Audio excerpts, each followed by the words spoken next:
Sabe quando a gente quebra um osso? Por fora, a pele pode até parecer quase normal, talvez um pouco machucada, mas caramba, logo abaixo da superfície está rolando uma verdadeira operação de resgate de emergência. É um mundo invisível de reconstrução celular, com sangue correndo a 1000 por hora e muito calor sendo gerado pela cicatrização. A grande questão é, como é que os médicos conseguem descobrir o que está acontecendo lá dentro durante a recuperação sem ter que abrir a pele de novo? Bom, é exatamente isso que a gente vai desvendar hoje nesta explicação detalhada de uma pesquisa médica inovadora de 2026. Vamos ver de perto essa atividade microscópica incrível de um osso se curando. Então vamos pensar um pouco sobre isso. O olho humano consegue ver um osso cicatrizando? Historicamente, a resposta sempre foi um gigantesco não. O nosso olho é sensacional, claro, mas tem seus limites. Na fisioterapia tradicional, o especialista vai lá, apalpa a região, mede o ângulo, pergunta se está doendo, mas aquela inflamação interna, que é o sinal vermelho de que o tecido ainda está lutando para se recuperar, fica totalmente invisível. Os médicos tinham que confiar nos sinais externos e, convenhamos, em uma boa dose de intuição clínica. Acompanhar uma inflamação que não dá para ver sempre foi um tremendo desafio. Mas e se a temperatura da nossa pele pudesse literalmente revelar exatamente onde e como o corpo está se curando? Para entender como a gente pode rastrear isso, precisamos lembrar de uma regra de ouro muito simples sobre o nosso corpo. Em situações normais, nós somos termicamente simétricos. Ou seja, o seu braço direito e o seu braço esquerdo devem estar essencialmente na mesma temperatura. A diferença normal entre os membros quase nunca passa de meio grau Celsius. Então, quando os pesquisadores falam sobre assimetria térmica, eles estão caçando justamente uma diferença superior a 0,5 ou 0,7 graus entre lados opostos do corpo. E olha, essa diferença funciona como um farol, um baita sinal de socorro biológico gritando que tem algo alterado, inflamado ou machucado ali por baixo. Mas por que, afinal de contas, a região fica mais quente? Imagina que o nosso processo de inflamação é tipo o motor de um carro acelerando com tudo numa ladeira bem íngreme. Quando acontece um trauma mecânico, tipo quebrar o osso do pulso, o famoso rádio distal, as barreiras das nossas células são danificadas. E aí, as células de defesa liberam moléculas chamadas histaminas. O que elas fazem? Elas dão um comando para os vasos sanguíneos se abrirem, o que a gente chama de vasodilatação. É como se abrissem as comportas, inundando a área com sangue fresco, cheio de nutrientes e células de reparo. O aumento brusco nesse fluxo sanguíneo faz a temperatura local subir bastante. E a sacada é essa. É esse calor que sobe até a pele que a tecnologia consegue detectar. E foi para testar essa dinâmica de calor que um grupo de pesquisadores na Espanha montou um estudo observacional simplesmente genial. Eles acompanharam 17 pacientes reais que tinham fraturado o pulso. O cronograma foi muito específico. Esses pacientes passaram umas 4 semanas com o braço totalmente imobilizado. A metodologia usou câmeras termográficas de alta precisão em 2 momentos cruciais. A primeira medição foi feita no exato segundo em que o gesso foi tirado e a fisioterapia estava começando. A segunda medição rolou semanas depois, bem na hora da alta médica, quando a equipe bateu o martelo de que eles estavam recuperados. Agora, o que é realmente fascinante de se observar é o registro térmico desses momentos. No comecinho da reabilitação, o braço machucado brilha em tons fortíssimos de vermelho e branco. Lembra muito aqueles anéis de humor brilhando no máximo, sabe?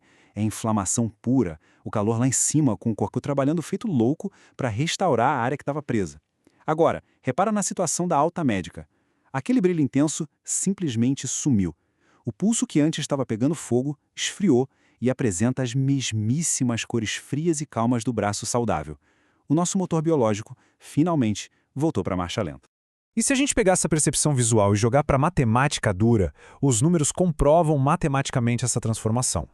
Lá no início da físio, o pulso machucado estava, em média, de 0,8 até 2 graus Celsius mais quente que o pulso bom.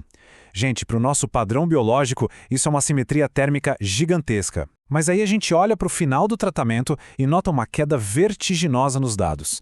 A assimetria praticamente desapareceu na hora da alta. Aquele calorão todo não era só uma anomalia isolada. Ele era, na verdade, um mapa perfeito mostrando o progresso do paciente em direção à cura.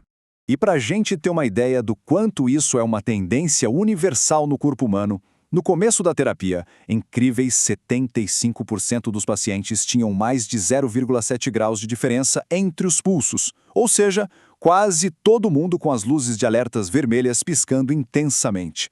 Só que, semana após semana, com os exercícios focados, a inflamação foi recuando. No dia em que os médicos deram a alta, os dados revelaram um fato fantástico. Simplesmente não tinha mais diferença significativa de temperatura entre as duas extremidades da maioria absoluta das pessoas.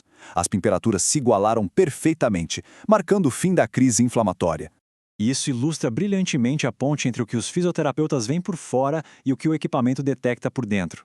Nos testes clínicos, eles avaliaram a melhora mecânica, coisas como o aumento da capacidade de dobrar o pulso para trás, a famosa dorsiflexão e a habilidade de tocar a ponta do polegar nos outros dedos, que é o teste de Kaplan-G. Os ganhos mecânicos na mobilidade externa andaram lado a lado com o resfriamento interno. Conforme a simetria térmica voltava à linha de base, aquela articulação antistravada voltava a fazer todos os movimentos amplos e naturais. Mas sabe qual foi o dado mais surpreendente na hora de cruzar as informações clínicas e térmicas? É esse número, 24%. De tudo que eles avaliaram, dor, capacidade de girar o braço, de fechar a mão, a flexão do pulso para trás, a dorsiflexão, foi a única estatisticamente ligada a esse resfriamento da pele. Ela chegou a explicar até 24% da variação da temperatura máxima. E se a gente pensar bem, isso faz total sentido anatômico. O pulso é onde ficam os principais tendões que movimentam a nossa mão. Quando o calor e o inchaço da inflamação vão sumindo, os tendões são liberados. O deslizamento deles melhora exponencialmente. Então, o ponto crucial aqui, e a grande conclusão dos pesquisadores, é que o uso do escaneamento térmico por infravermelho pode tirar todo o trabalho de adivinhação de dentro das clínicas de fisioterapia. A gente não precisa mais ficar dependendo apenas de perguntar se a dor melhorou ou medindo tudo com fita métrica. A ciência agora oferece uma técnica que prova, de forma totalmente objetiva, sem precisar tocar no paciente ou usar radiação, que a cura que está acontecendo lá dentro está combinando com a flexibilidade externa. É uma ferramenta de precisão confirmando que as semanas de esforço e suor na reabilitação não foram em vão. O que nos deixa com uma reflexão poderosa sobre o amanhã. Pensa só, se uma inflamação que está lá no fundo, escondida ao redor de um osso fraturado, pode ser mapeada com tanta exatidão até o exato momento em que ela some, será que os exames médicos do futuro não poderiam trocar todas aquelas avaliações demoradas e desconfortáveis por uma simples e rápida fotografia térmica? É fascinante considerar que o mapa completo da nossa recuperação pode, muito em breve, estar desenhado na tela do médico em tons brilhantes de infravermelho.